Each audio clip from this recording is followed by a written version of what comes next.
Mechanical loads S1 and S2 values here. S1 is 12.5 kg and S2 is 2.5 kg. S1 is 12.5 kg and S2 is 2.5 kg. Now let us see speed. When motor is loaded, the value of speed. It is 1434. So let us note down these values.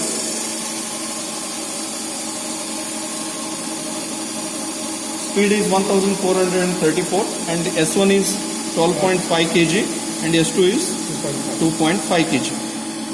And the wattmeter readings already we have taken. So these are the no load readings and load readings. In this way, again gradually we are going to increase the load in steps, and for different steps we have to note down W1 and W2 wattmeter readings, and speed also we have to note down, and the mechanical load, the values of mechanical loads S1 and S2 we have to note down. So now before switching off, before turning off, gradually we have to decrease the load. We have to decrease the load and ensure that the motor is not loaded.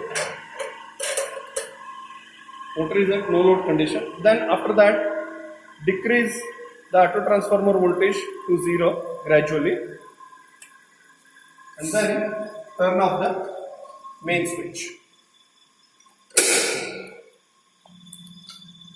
So now, after this, we have to calculate the input power, output power, torque, power factor, percentage efficiency, percentage slip by using these formulae which are given in the manual. So here, input power in HP is equal to W1 plus W2 divided by 735.5. Because whatever the wattmeter readings we have got is in watts, so to convert those in HP, we have to divide it by 735.5.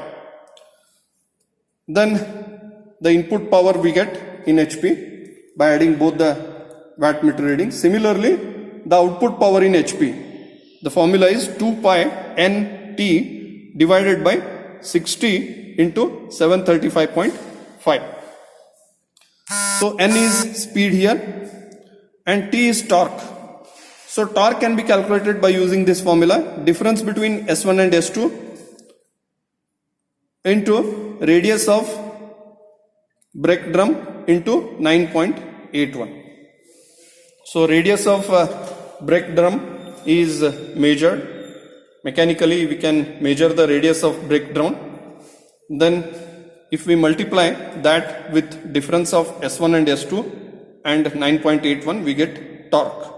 That torque value is filled here and we get output power in HP for each reading.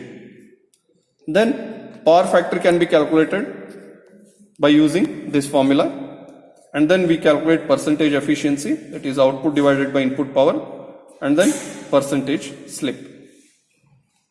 So after calculating all these, so let us tabulate the calculated values here, and after tabulating we can plot the graph for each performance characteristics, that is efficiency versus output power.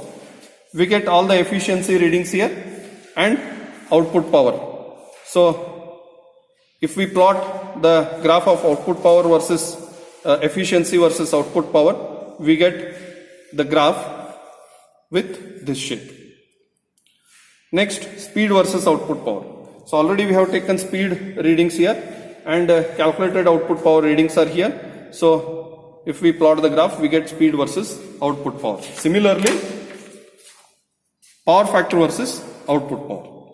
So once we plot these graphs, so we get, if we get the nature of graph in the similar way, it is shown in the manual.